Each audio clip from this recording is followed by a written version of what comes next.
Hi, I'm Professor Roger. I'm here to talk about Chapter 8, California's court system. The Judiciary of the United States has a dual court system with courts at both national and state levels. Both levels have three basic tiers consisting of trial courts, appellate courts, and finally courts of last resort, typically called Supreme Courts at the top. However, as the state itself creates each state's court system, each one differs in structure, the number of courts, and even the name and jurisdiction. In the state of California, we have two types of state courts: trial courts, also called superior courts, and appellate courts, and then, of course, a Supreme Court. Trial courts are known as the superior courts. The trial or superior court, a judge or sometimes a jury hears testimony and evidence and decides a case by applying the law to the facts of the case. In the whole state of California, there are 58 superior courts, one in each county. The trial court judges are elected at a general election by voters of the county or on a nonpartisan ballot. When a defendant loses a case, they can go to appeal it to an appeals court. An appeals court can review the trial court's decision based on procedure, not fact. Appeals of family cases, probate cases, juvenile cases, felony cases, civil cases for more than $25,000 are heard in the courts of appeal. In each court of appeal, a panel of 3 judges or justices decides appeals from trial courts. Each district or division has a presiding justice and 2 or more associate justices. The Court of Appeals have to provide mandatory review of all jurisdiction. There are 6 Court of Appeals, and each of them covers a specific number of counties in California. The district headquarters of the Court of Appeals is located in San Francisco, Los Angeles, San Diego, Fresno, and San Jose. The final court, the state's highest court, is the state Supreme Court, California Supreme Court. It can review cases decided by the courts of appeal. Also, certain kinds of cases go directly to the Supreme Court.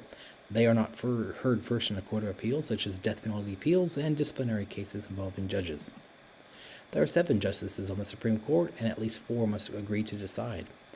7 include a Chief Justice and 6 Associate Justices appointed by the Governor, confirmed by the Commission of Judicial Appointments, and by the public at the next general election. In California, we do have federal courts, and parallel to the state courts, each state functions. Federal courts that deal with cases that refer to the U.S. government, the U.S. Constitution, or federal laws. Federal courts do not deal with cases revolved to divorce or child custody or probate, inheritance, real estate, juvenile matters, criminal charges, contract disputes, traffic violations, or personal injury, all within California context. Bankruptcy cases are only handled by federal courts, though, in California. You could be charged in a federal court for a federal criminal charge. There are collaborative courts. Collaborative courts are known as problem-solving courts that combine judicial supervision with rehabilitation services that are monitored and focused on recovery to reduce recidivism and improve offender outcomes. They integrate services with justice system processing. They aim to achieve desired goals without the use of traditional adversarial process. That means having a person on both sides arguing on behalf of for and against you. And early and prompt identification of eligible participants in the program is important, and they provide access to a variety of services such as treatment and rehabilitative services. The problem of diversity in the court, according to the demographic statistics of the Judicial Branch of California in 2020, 37.4% of all judges in the state were women, 62% were men. However, the ratio between men and female judges was significantly lower in the Supreme Court, only 42.9% to 57.1%, than in the trial courts, which is 37 to 62%. It is important to mention that the total number of female judges increased from 28% in 2008 to 37% in 2014. In terms of racial variations, differences depend on the court level.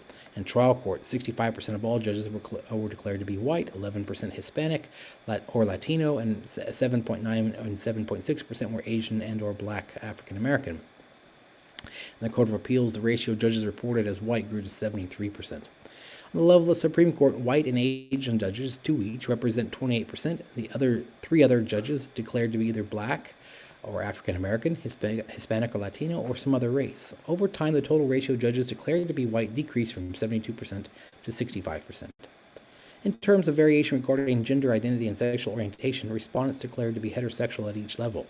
At the trial level, 71%, and the most at the Supreme Court level, 100%.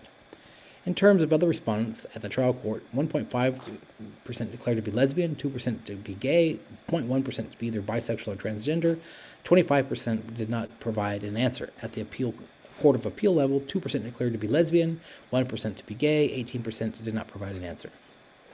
are some fundamental concepts within the court system that can be highlighted, and I refer you to a reading for these. We must look at the pretrial, the post-trial, infraction, misdemeanor, felony, arraignment, preliminary hearings, criminal and civil cases that can be appealed. The administration of Californian courts is done through the Judicial Council, and it's the governing body of the California courts. The California Supreme Court Justice chairs it. The California Constitution directs the Judicial Council to provide policy guidelines to courts, make recommendations annually to the governor and legislator, and adopt and revise California rules of court and areas of court administration, practice, and procedure. The council has 21 voting members, including 14 judges appointed by the Chief Justice, 4 attorneys appointed by the State Bar Board of Trustees, 1 member from each house of the legislature, and 2 non-voting members who are court administrators. The criminal justice system and the prison system in California. There are types of facilities in California. There are city and county jails, state prisons, federal prisons, ICE detention centers, juvenile facilities, and, of course, camps.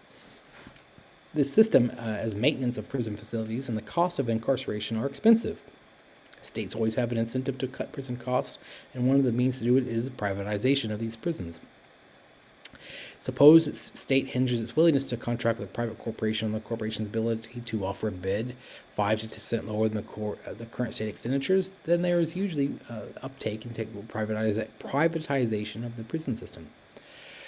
The California Innocent Project decided to look at some of the problems of wrong incarceration of people within California, and California Western School of Law, San Diego, established in 1999 a nonprofit organization called the California Innocence Project to deal with wrongful convictions. Each year, the CIP reviews more than 2,000 claims of innocence from inmates convicted in Southern California. Moreover, CIP lobbies for law reforms that aim to prevent wrongful convictions, freeing the innocent, and helping exonerees. Over many years, California lawmakers and voters adopted a series of laws that privatized punishment over rehabilitation. The process led to overcrowding in state prisons and also disproportionately impacted Black and Latino communities. Major reforms to California's criminal justice system take effect, of course, January 1st, 2021. They refer to clearing criminal records and restoring rights, law enforcement practices, sentencing, and youth offenders. These reforms intend to shift the criminal justice system focus from punishment and systematic bias to rehabilitation, reducing recidivism and equal treatment regardless of race or income. I thank you for tuning in and look forward to more time with you.